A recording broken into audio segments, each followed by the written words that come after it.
ഈശോയിൽ ഏറ്റവും സ്നേഹം നിറഞ്ഞവരെ, ദൈവകൃപയുടെ 365 ദിവസങ്ങൾ 365 ഡേയ്സ് ഓഫ് ഗ്രേസ് എന്ന ഈ വചന വായന പരമ്പരയിലേക്ക് എല്ലാവരെയും സ്വാഗതം ചെയ്യുന്നു. ഇന്ന് നമ്മൾ ധ്യാനിക്കുന്ന വചനഭാഗം ഉൽപ്പത്തി പുസ്തകം 25 മുതലുള്ള അധ്യായങ്ങളാണ്. അതിൽ കടിഞ്ഞൂൽ അവകാശം വിൽക്കുന്ന ഏസാവിനെ നമ്മൾ കാണുന്നു. ദൈവത്തിൽ നിന്ന് ലഭിക്കേണ്ട പിതാവിൻ്റെ അനുഗ്രഹം അത് നമ്മൾ ഒരു നേരത്തെ ആഹാരത്തിന് വേണ്ടിയോ മറ്റു കാര്യങ്ങൾക്ക് വേണ്ടിയോ നഷ്ടപ്പെടുമ്പോൾ ഉണ്ടാകുന്ന വലിയ നഷ്ടം എന്താണെന്ന് ഈ വചനഭാവത്തിലൂടെ നമ്മൾ വായിക്കുന്നു. ദൈവം നമ്മളെല്ലാവരെയും സമൃദ്ധമായി അനുഗ്രഹിക്കട്ടെ. പരിശുദ്ധാത്മാവ് നിറയാൻ നമുക്കിടയാവട്ടെ. ഈശോ മിശിഹായ്ക്ക് സ്തുതിയായിരിക്കട്ടെ. ഉൽപ്പത്തി പുസ്തകം 25 അധ്യായം. അബ്രാഹത്തിന്റെ സന്തതികൾ. അബ്രാഹം കെത്തൂറ എന്ന് പേരായ ഒരു സ്ത്രീയെ വിവാഹം ചെയ്തു. അവളിൽ അവന് സിമ്രാൻ, യോക്ഷാൻ, മെധാൻ, മിഥിയാൻ, ഇഷ്ബാഖ്, ഷൂവാഹ് എന്നിവർ ജനിച്ചു. യോക്ഷാന് ഷെബായും ദദാനും ജനിച്ചു.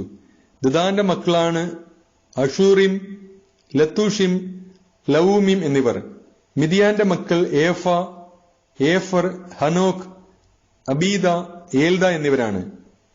ഇവർ കെത്തൂറായുടെ സന്താനങ്ങളാണ്. അബ്രാഹം തനിക്കുണ്ടായിരുന്നതെല്ലാം ഇസ്ഹാക്കിന് കൊടുത്തു. തന്റെ ഉപനാരികളിലുണ്ടായ മക്കൾക്കും അബ്രാഹം ധാരാളം സമ്മാനങ്ങൾ നൽകി. താൻ ജീവിച്ചിരുന്നപ്പോൾ തന്നെ അവരെയെല്ലാം മകനായ ഇസ്ഹാക്കിൽ നിന്ന് ദൂരെ കിഴക്കൻ ദേശത്തേക്ക് അയച്ചു. അബ്രാഹത്തിന്റെ മരണം. അബ്രാഹത്തിന്റെ ആയുഷ്കാലം 175 വർഷമായിരുന്നു. തന്റെ വർഷങ്ങൾ പൂർത്തിയായപ്പോൾ തികഞ്ഞ വാർദ്ധക്യത്തിൽ അബ്രാഹം അന്ത്യശ്വാസം വലിക്കുകയും തന്റെ ജനത്തോട് ചേരുകയും ചെയ്തു. മക്കളായ ഇസ്ഹാക്കും ഇസ്മായേലും മാമ്രയുടെ എതിർവശത്ത് സോഹാർ എന്ന ഹിത്തിന്റെ മകനായ എഫ്രാണിന്റെ വകയായിരുന്ന മക്പെല ഗുഹയിൽ അവനെ അടക്കി. ഹിത്യരിൽ നിന്ന് അബ്രാഹം വിലയ്ക്ക് വാങ്ങിയതായിരുന്നു ആ വയൽ. അവിടെ അബ്രാഹം ഭാര്യ സാറായോടൊപ്പം സംസ്കരിക്കപ്പെട്ടു. അബ്രാഹത്തിന്റെ മരണശേഷം ദൈവം അവന്റെ പുത്രൻ ഇസ്ഹാക്കിനെ അനുഗ്രഹിച്ചു. അവൻ ബേർലഹായ് റോയിൽ പാർത്തു. ഇസ്മായിലിന്റെ സന്തതികൾ. സാറായുടെ ദാസിയായ ഈജിപ്തുകാരി ഹാഗാറിൽ അബ്രാഹത്തിനുണ്ടായ ഇസ്മായിലിന്റെ മക്കൾ ഇവരാണ്. ജനനക്രമം അനുസരിച്ച് ഇസ്മായിലിന്റെ മക്കളുടെ പേര് വിവരം. ഇസ്മായിലിന്റെ കടിഞ്ഞൂൽ പുത്രൻ നെബായോത്ത്, തുടർന്ന് കേദാർ, അബ്ദേൽ, മിബ്സാം, മിഷ്മ, ധൂമ, മസ്സ, ഹദാദ്, തേമ, യത്തൂർ, നഫീഷ്, ഖേദേമ. ഇവരാണ് ഇസ്മായിലിന്റെ പുത്രന്മാർ. ഗ്രാമങ്ങളും ആസ്ഥാനങ്ങളും അനുസരിച്ച് അവരുടെ വംശത്തിലെ 12 പ്രഭുക്കന്മാരുടെ പേരുകളാണിവ. ഇസ്മായിലിന്റെ ആയുഷ്കാലം 137 വർഷമായിരുന്നു. അവൻ അന്ത്യശ്വാസം വലിക്കുകയും തന്റെ ബന്ധുക്കളോട് ചേരുകയും ചെയ്തു. ഹവീല മുതൽ ഷൂർ വരെയുള്ള ദേശത്ത് അവർ വാസമർപ്പിച്ചു. അസീറിയയിലേക്കുള്ള വഴിയിൽ ഈജിപ്തിന്റെ എതിർവശത്താണ് ഷൂർ. അവർ ചാർച്ചക്കാരിൽ നിന്നെല്ലാം അകന്നാണ് ജീവിച്ചത്. ഏസാവും യാക്കോബും. അബ്രാഹത്തിന്റെ പുത്രനായ ഇസ്ഹാക്കിന്റെ വംശാവലി. അബ്രാഹത്തിന്റെ മകൻ ഇസ്ഹാക്ക്. ഇസ്ഹാക്കിന് 40 വയസ്സുള്ളപ്പോൾ അവൻ റെബേക്കായെ ഭാര്യയായി സ്വീകരിച്ചു. അവൾ പാദാൻ ആരാമിലുള്ള ബത്തുവേലിന്റെ പുത്രിയും ലാബാന്റെ സഹോദരിയുമായിരുന്നു. അവർ അരമായരായിരുന്നു. ഇസ്ഹാക്ക് തന്റെ വന്ധ്യയായ ഭാര്യയ്ക്ക് വേണ്ടി കർത്താവിനോട് പ്രാർത്ഥിച്ചു. കർത്താവ് അവന്റെ പ്രാർത്ഥന കേൾക്കുകയും റെബേക്ക ഗർഭിണിയാവുകയും ചെയ്തു. അവളുടെ ഉദരത്തിൽ കിടന്ന് കുഞ്ഞുങ്ങൾ മല്ലിട്ടപ്പോൾ അവൾ കർത്താവിനോട് ചോദിച്ചു, ഇങ്ങനെയെങ്കിൽ എനിക്ക് എന്ത് സംഭവിക്കും? അവൾ കർത്താവിന്റെ തിരുമനസ്സറിയാൻ പ്രാർത്ഥിച്ചു. കർത്താവ് അവളോട് അരുളി ചെയ്തു, 2 വംശങ്ങളാണ് നിന്റെ ഉദരത്തിലുള്ളത്. നിന്നിൽ നിന്ന് പിറക്കുന്നവർ 2 ജനതകളായി പിരിയും. ഒന്ന് മറ്റേതിനേക്കാൾ ശക്തമായിരിക്കും. മൂത്തവൻ ഇളയവന് ദാസ്യവൃത്തി ചെയ്യും. അവൾക്ക് മാസം തികഞ്ഞപ്പോൾ അവളുടെ ഉദരത്തിൽ 2 ശിശുക്കൾ. ആദ്യം പുറത്തു വന്നവൻ ചെമന്നിരുന്നു. അവന്റെ ദേഹം മുഴുവൻ രോമക്കുപ്പായമിട്ടതുപോലെയായിരുന്നു. അവർ അവന് ഏസാവ് എന്ന് പേരിട്ടു. അതിനുശേഷം അവന്റെ സഹോദരൻ പുറത്തു വന്നു. ഏസാവിന്റെ കുതികാലിൽ അവൻ പിടിച്ചിരുന്നു. അവനെ യാക്കോബ് എന്ന് വിളിച്ചു. ഇസ്ഹാക്കിന് 60 വയസ്സായപ്പോഴാണ് അവൾ അവരെ പ്രസവിച്ചത്. കടിഞ്ഞൂൽ അവകാശം. കുട്ടികൾ വളർന്നു. ഏസാവ് നായാട്ടിൽ സമർത്ഥനും കൃഷിക്കാരനുമായി. യാക്കോബ് ശാന്തനായിരുന്നു. അവൻ കൂടാരങ്ങളിൽ പാർത്തു. വേട്ടയാടി കൊണ്ടുവന്നിരുന്ന മാംസം തിന്നാൻ കിട്ടിയിരുന്നതിനാൽ ഇസ്ഹാക്ക് ഏസാവിനെ വളരെയധികം സ്നേഹിച്ചിരുന്നു. റബേക്കായ്ക്ക് യാക്കോബിനോടായിരുന്നു കൂടുതൽ സ്നേഹം. ഒരിക്കൽ യാക്കോബ് പായസം ഉണ്ടാക്കിക്കൊണ്ടിരുന്നപ്പോൾ ഏസാവ് വിശന്നു തളർന്ന് വയലിൽ നിന്ന് വന്നു. അവൻ യാക്കോബിനോട് പറഞ്ഞു, ആ ചെമന്ന പായസം കുറിച്ച് എനിക്ക് തരിക, ഞാൻ വളരെ ക്ഷീണിച്ചിരിക്കുന്നു. അതിനാൽ അവന് ഏദോം എന്ന് പേരുണ്ടായി. യാക്കോബ് പ്രതിവചിച്ചു, ആദ്യം നിന്റെ കടിഞ്ഞൂൽ അവകാശം എനിക്ക് വിട്ടുതരിക. ഏസാവ് പറഞ്ഞു, ഞാൻ വിശന്ന് ചാകാറായി, കടിഞ്ഞൂൽ അവകാശം കൊണ്ട് എനിക്കിനി എന്ത് പ്രയോജനം? യാക്കോബ് പറഞ്ഞു, ആദ്യം എന്നോട് ശപഥം ചെയ്യുക. ഏസാവ് ശപഥം ചെയ്തു. അവൻ തന്റെ കടിഞ്ഞൂൽ അവകാശം യാക്കോബിന് വിട്ടുകൊടുത്തു. യാക്കോബ് അവന് അപ്പവും പയറു പായസവും കൊടുത്തു. തീറ്റിയും കുടിയും കഴിഞ്ഞ് അവൻ എഴുന്നേറ്റ് പോയി. അങ്ങനെ ഏസാവ് തന്റെ കടിഞ്ഞൂൽ അവകാശം നിസ്സാരമായി കരുതി. ഉൽപ്പത്തി പുസ്തകം 26-ാം അധ്യായം. ഇസഹാക്കും അബിമലേക്കും. അബ്രാഹത്തിന്റെ കാലത്തുണ്ടായതിനു പുറമെ മറ്റൊരു ക്ഷാമം കൂടി ആ നാട്ടിലുണ്ടായി. ഇസഹാക്ക് ഗരാറിൽ ഫിലിസ്ത്യരുടെ രാജാവായ അബിമലേക്കിന്റെ അടുത്തേക്ക് പോയി. കർത്താവ് പ്രത്യക്ഷപ്പെട്ട് അവനോട് പറഞ്ഞു, ഈജിപ്തിലേക്ക് പോകരുത്, ഞാൻ പറയുന്ന നാട്ടിൽ പാർക്കുക, ഈ നാട്ടിൽ തന്നെ കഴിഞ്ഞുകൂടുക. ഞാൻ നിന്റെ കൂടെ ഉണ്ടായിരിക്കും, നിന്നെ ഞാൻ അനുഗ്രഹിക്കുകയും ചെയ്യും. നിനക്കും നിന്റെ പിൻതലമുറക്കാർക്കും ഈ പ്രദേശമെല്ലാം ഞാൻ തരും. നിന്റെ പിതാവായ അബ്രാഹത്തോട് ചെയ്ത വാഗ്ദാനം ഞാൻ നിറവേറ്റും. ആകാശത്തിലെ നക്ഷത്രങ്ങൾ പോലെ നിന്റെ സന്തതികളെ ഞാൻ വർദ്ധിപ്പിക്കും. ഈ ദേശമെല്ലാം അവർക്ക് ഞാൻ നൽകും. നിന്റെ സന്തതികളിലൂടെ ഭൂമിയിലെ ജനതകളെല്ലാം അനുഗ്രഹിക്കപ്പെടും. കാരണം അബ്രാഹം എന്റെ സ്വരം കേൾക്കുകയും എന്റെ നിർദ്ദേശങ്ങളും കൽപ്പനകളും പ്രമാണങ്ങളും നിയമങ്ങളും പാലിക്കുകയും ചെയ്തു. ഇസഹാക്ക് ഗരാറിൽ തന്നെ താമസിച്ചു. അന്നാട്ടുകാർ അവന്റെ ഭാര്യയെക്കുറിച്ച് ചോദിച്ചപ്പോൾ അവൾ എന്റെ സഹോദരിയാണ് എന്ന് അവൻ പറഞ്ഞു. അവൾ ഭാര്യയാണെന്ന് പറയാൻ അവന് പേടിയായിരുന്നു. കാരണം അവൾ അഴകുള്ളവളായിരുന്നതുകൊണ്ട് റബേക്കയ്ക്ക് വേണ്ടി നാട്ടുകാർ തന്നെ കൊല്ലുമെന്ന് അവൻ വിചാരിച്ചു. അവൻ അവിടെ പാർപ്പ് തുടങ്ങി. ഏറെ നാളുകൾക്ക് ശേഷം ഒരു ദിവസം ഫിലിസ്ത്യരുടെ രാജാവായ അബിമേലെക്ക് ജനാലയിലൂടെ നോക്കിയപ്പോൾ ഇസഹാക്ക് ഭാര്യ റബേക്കയെ ആലിംഗനം ചെയ്യുന്നത് കണ്ടു. അബിമേലെക്ക് ഇസഹാക്കിനെ വിളിച്ചു ചോദിച്ചു, അവൾ നിന്റെ ഭാര്യയാണോ? പിന്നെ എന്താണ് സഹോദരിയാണ് എന്ന് പറഞ്ഞത്? അവൻ മറുപടി പറഞ്ഞു, അവൾ മൂലം മരിക്കേണ്ടി വന്നെങ്കിലോ എന്നോർത്താണ് ഞാൻ അങ്ങനെ പറഞ്ഞത്. അബിമേലെക്ക് ചോദിച്ചു, നീ എന്തിനാണ് ഞങ്ങളോടിത് ചെയ്തത്? ജനങ്ങളിൽ ആരെങ്കിലും നിന്റെ ഭാര്യയോടൊത്ത് ശയിക്കുകയും അങ്ങനെ വലിയൊരു അപരാധം നീ ഞങ്ങളുടെ മേൽ വരുത്തിവെക്കുകയും ചെയ്യുമായിരുന്നല്ലോ. അതുകൊണ്ട് അബിമേലെക്ക് ജനങ്ങൾക്കെല്ലാം താക്കീത് നൽകി, ഈ മനുഷ്യനെയോ അവന്റെ ഭാര്യയെയോ ആരെങ്കിലും തൊട്ടുപോയാൽ അവൻ വധിക്കപ്പെടും. ഇസഹാക്ക് ആ നാട്ടിൽ കൃഷി ഇറക്കുകയും അക്കൊല്ലം തന്നെ 100 മേനി വിളവെടുക്കുകയും ചെയ്തു. കർത്താവ് അവനെ അനുഗ്രഹിച്ചു. അവൻ അഭിവൃദ്ധിപ്പെട്ടുകൊണ്ടേയിരുന്നു. ക്രമേണ അവൻ വലിയ സമ്പന്നനാവുകയും ചെയ്തു. അവന് ധാരാളം ആടുമാടുകളും പരിചാരകരും ഉണ്ടായിരുന്നു. അതുകൊണ്ട് ഫിലിസ്ത്യർക്ക് അവനോട് അസൂയ തോന്നി. അവന്റെ പിതാവായ അബ്രാഹത്തിന്റെ വേലക്കാർ കുഴിച്ച കിണറുകളെല്ലാം ഫിലിസ്ത്യർ മണ്ണിട്ട് മൂടി. അബിമേലെക്ക് ഇസഹാക്കിനോട് പറഞ്ഞു, ഞങ്ങളെ വിട്ടുപോവുക, നീ ഞങ്ങളെക്കാൾ കൂടുതൽ ശക്തനായിരിക്കുന്നു. ഇസഹാക്ക് അവിടെ നിന്ന് പുറപ്പെട്ട് ഗരാറിന്റെ താഴ്വരയിൽ കൂടാരമടിച്ചു. തന്റെ പിതാവായ അബ്രാഹത്തിന്റെ കാലത്ത് കുഴിച്ചതും അവന്റെ മരണശേഷം ഫിലിസ്ത്യർ നികുതി കളഞ്ഞതുമായ കിണറുകളെല്ലാം ഇസഹാക്ക് വീണ്ടും കുഴിച്ചു. തന്റെ പിതാവ് കൊടുത്ത പേരുകൾ തന്നെ അവയ്ക്ക് നൽകുകയും ചെയ്തു. താഴ്വരയിൽ കിണർ കുഴിച്ചുകൊണ്ടിരിക്കെ ഇസഹാക്കിന്റെ വേലക്കാർ ഒരു നീരുറവ കണ്ടെത്തി. ഗരാറിലെ ഇടയന്മാർ ഇത് ഞങ്ങളുടെ ഉറവയാണ് എന്ന് പറഞ്ഞ് ഇസഹാക്കിന്റെ ഇടയന്മാരുമായി വഴക്കുണ്ടാക്കി. അവർ തന്നോട് വഴക്കിന് വന്നതുകൊണ്ട് അവൻ ആ കിണറിന് ഏസക് എന്ന് പേരിട്ടു. അവർ വീണ്ടും ഒരു കിണർ കുഴിച്ചു. അതിനെ ചൊല്ലിയും വഴക്കുണ്ടായി. അതുകൊണ്ട് അതിനെ അവൻ സിദ്ന എന്ന് വിളിച്ചു. അവിടെ നിന്ന് മാറി അകലെ അവർ വേറൊരു കിണർ കുഴിച്ചു. അതിന്റെ പേരിൽ വഴക്കുണ്ടായില്ല. അവൻ അതിന് റാഹോബോത്ത് എന്ന് പേരിട്ടു. കാരണം അവൻ പറഞ്ഞു, കർത്താവ് ഞങ്ങൾക്ക് ഇടം തന്നിരിക്കുന്നു, ഭൂമിയിൽ ഞങ്ങൾ സമൃദ്ധിയുള്ളവരാകും. അവിടെ നിന്ന് അവൻ ബേർഷബയിലേക്ക് പോയി. ആ രാത്രി തന്നെ കർത്താവ് അവന് പ്രത്യക്ഷപ്പെട്ട് അരുളി ചെയ്തു, നിന്റെ പിതാവായ അബ്രാഹത്തിന്റെ ദൈവമാണ് ഞാൻ, നീ ഭയപ്പെടേണ്ട, ഞാൻ നിന്നോട് കൂടെയുണ്ട്. എന്റെ ദാസനായ അബ്രാഹത്തെ പ്രതി ഞാൻ നിന്നെ അനുഗ്രഹിക്കും, നിന്റെ സന്തതികളെ വർദ്ധിപ്പിക്കുകയും ചെയ്യും. അതിനാൽ അവൻ അവിടെ ഒരു ബലിപീഠം നിർമ്മിച്ചു. കർത്താവിന്റെ നാമം വിളിച്ചപേക്ഷിച്ചു. അവൻ അവിടെ കൂടാരമടിച്ചു. ഇസ്ഹാക്കിന്റെ ഭൃത്യന്മാർ അവിടെ ഒരു കിണർ കുഴിച്ചു.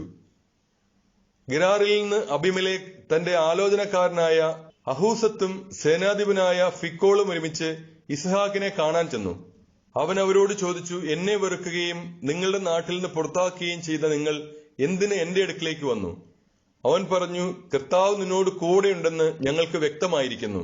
അതുകൊണ്ട് നാം തമ്മിൽ സത്യം ചെയ്ത് ഒരു ഉടമ്പടി ഉണ്ടാക്കുക നല്ലതെന്ന് ഞങ്ങൾക്ക് തോന്നി.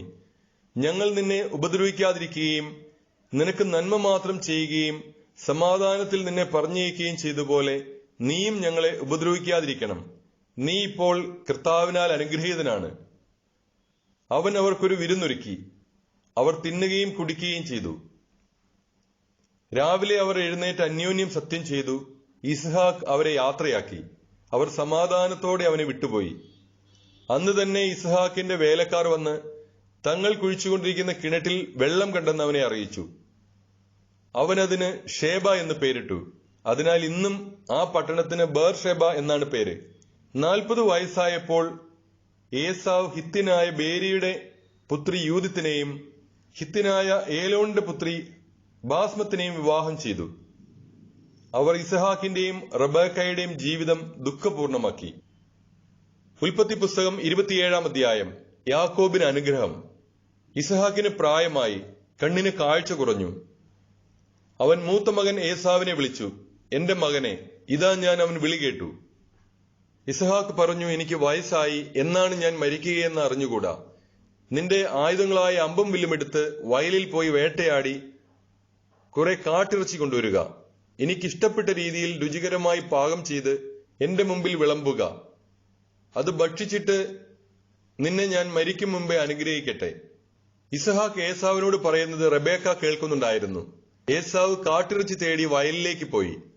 അപ്പോൾ അവൾ യാക്കോബിനോട് പറഞ്ഞു, നിന്റെ പിതാവ് നിന്റെ സഹോദരനായ ഏസാവിനോട് നായാട്ടിറച്ചി കൊണ്ടുവന്ന് രുചികരമായി പാകം ചെയ്ത് എന്റെ മുമ്പിൽ വിളമ്പുക.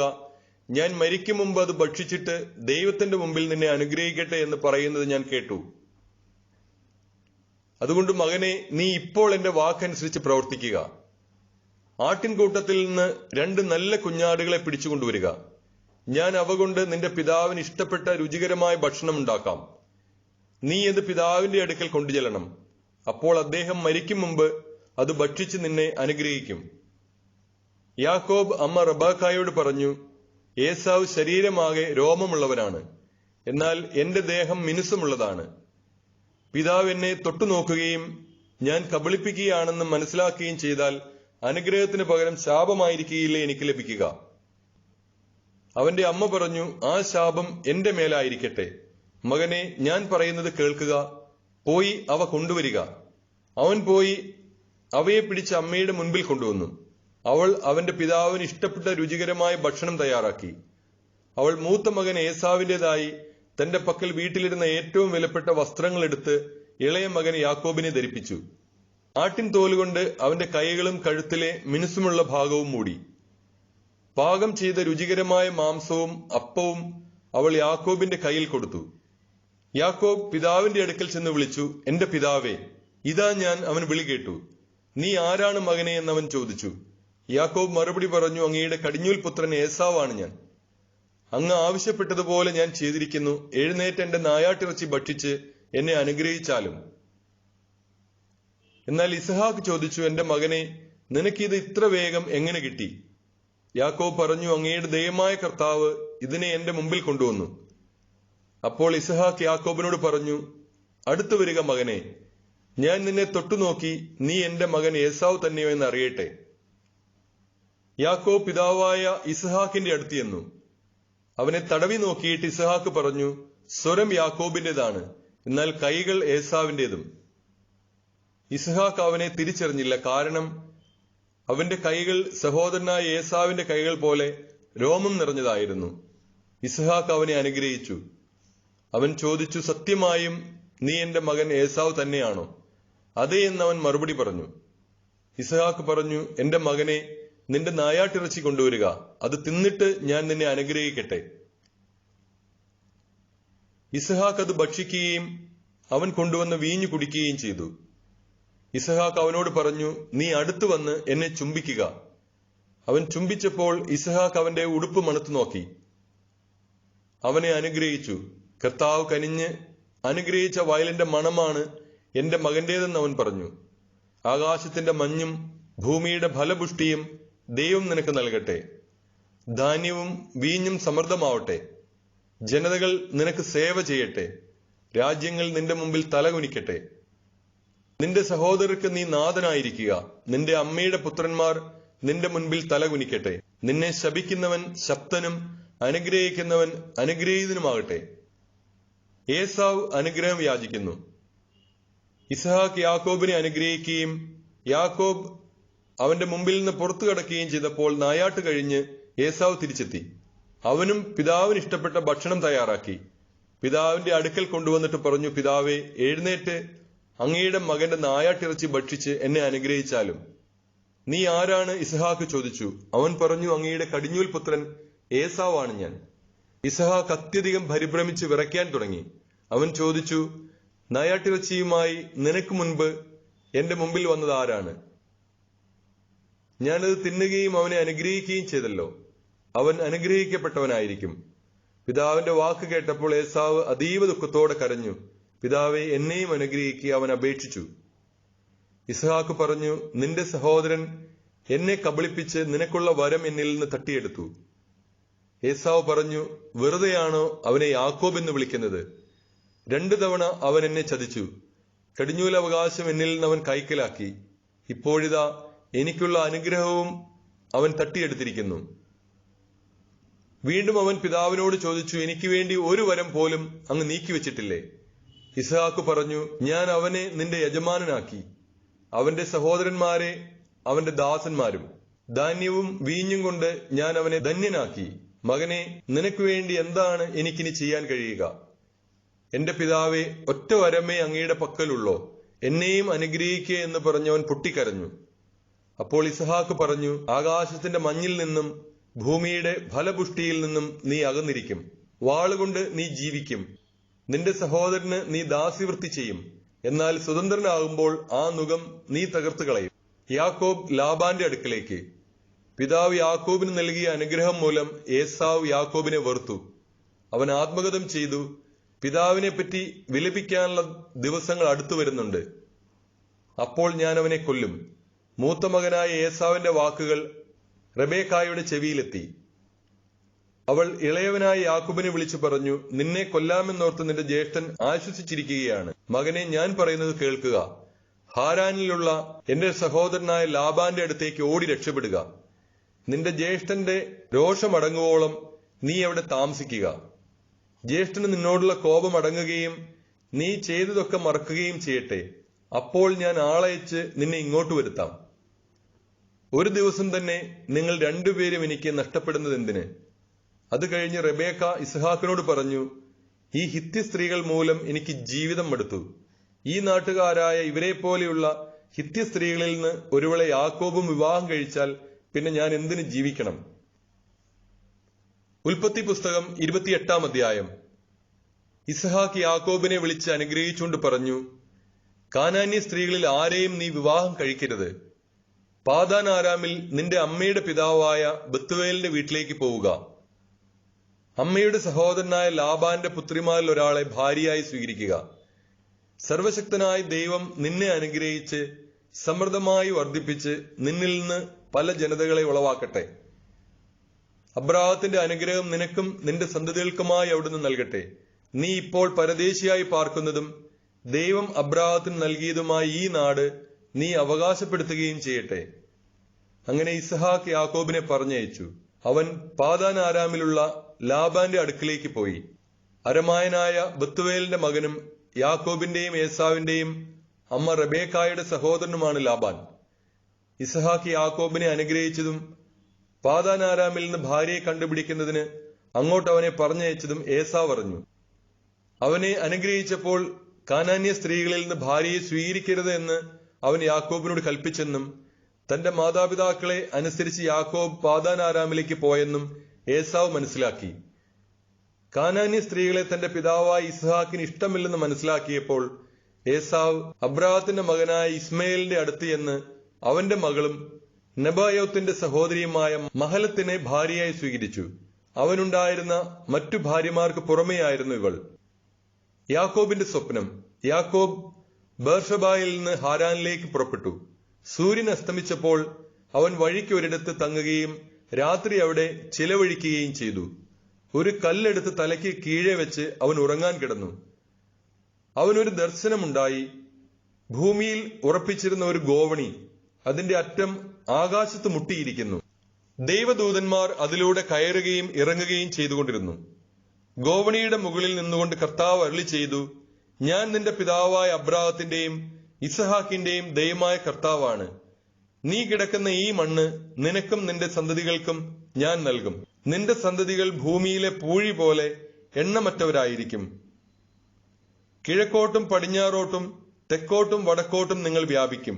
നിന്നിലൂടെയും നിന്റെ സന്തതികളിലൂടെയും ഭൂമിയിലെ ഗോത്രങ്ങളെല്ലാം അനുഗ്രഹിക്കപ്പെടും. ഇതാ, ഞാൻ നിന്നോട് കൂടെയുണ്ട്. നീ പോകുന്നിടത്തെല്ലാം ഞാൻ നിന്നെ കാത്തുരക്ഷിക്കും. നിന്നെ ഈ നാട്ടിലേക്ക് തിരികെ കൊണ്ടുവരും. നിന്നോട് പറഞ്ഞതൊക്കെ നിറവേറ്റുന്നതുവരെ ഞാൻ നിന്നെ കൈവിടുകയില്ല. അപ്പോൾ യാക്കോബ് ഉറക്കത്തിൽ നിന്നുണർന്നു. അവൻ പറഞ്ഞു, തീർച്ചയായും കർത്താവ് ഈ സ്ഥലത്തുണ്ട്. എന്നാൽ ഞാനത് അറിഞ്ഞില്ല.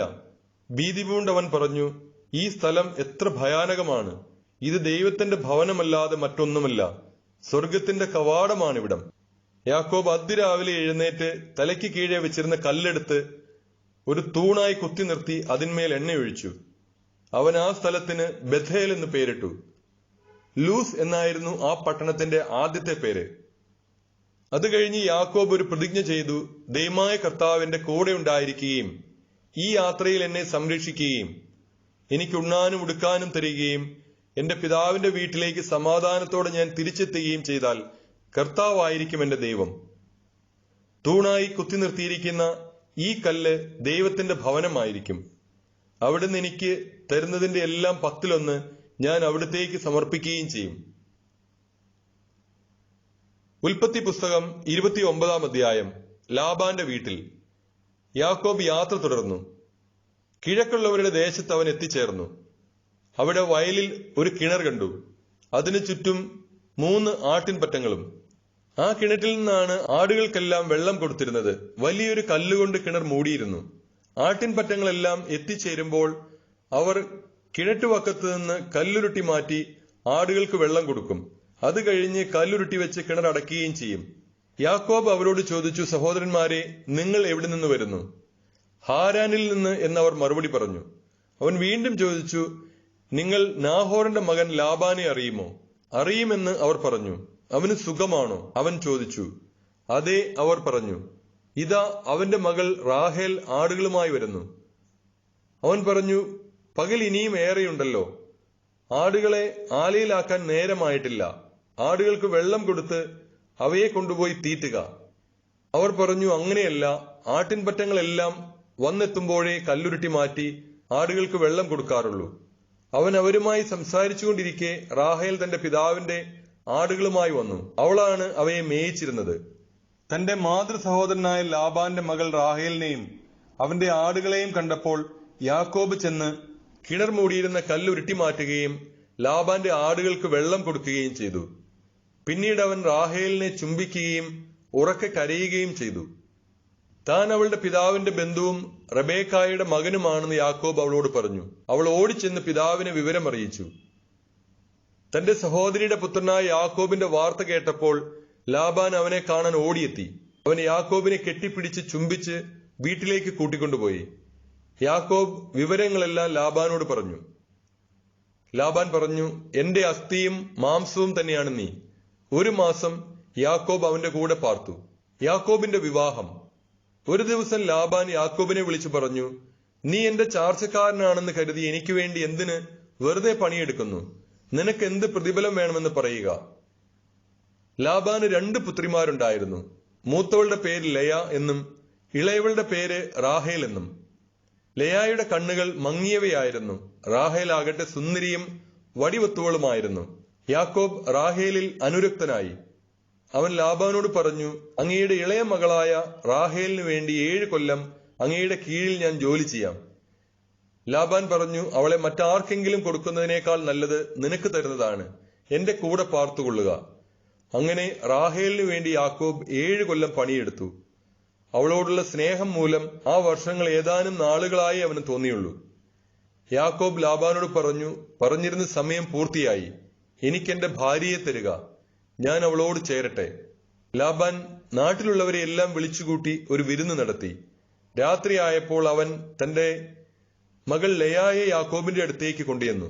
അവൻ അവളോട് കൂടെ ശയിച്ചു. ലാബാൻ ലയായ്ക്ക് പരിചാരികയായി തന്റെ അടിമയായ സിൽഫായെ കൊടുത്തു. നേരം വെളുത്തപ്പോൾ ലയായെയാണ് തനിക്ക് ലഭിച്ചതെന്ന് അവൻ മനസ്സിലാക്കി. അവൻ ലാബാനോട് പറഞ്ഞു, എന്താണ് അങ്ങീ ചെയ്തത്?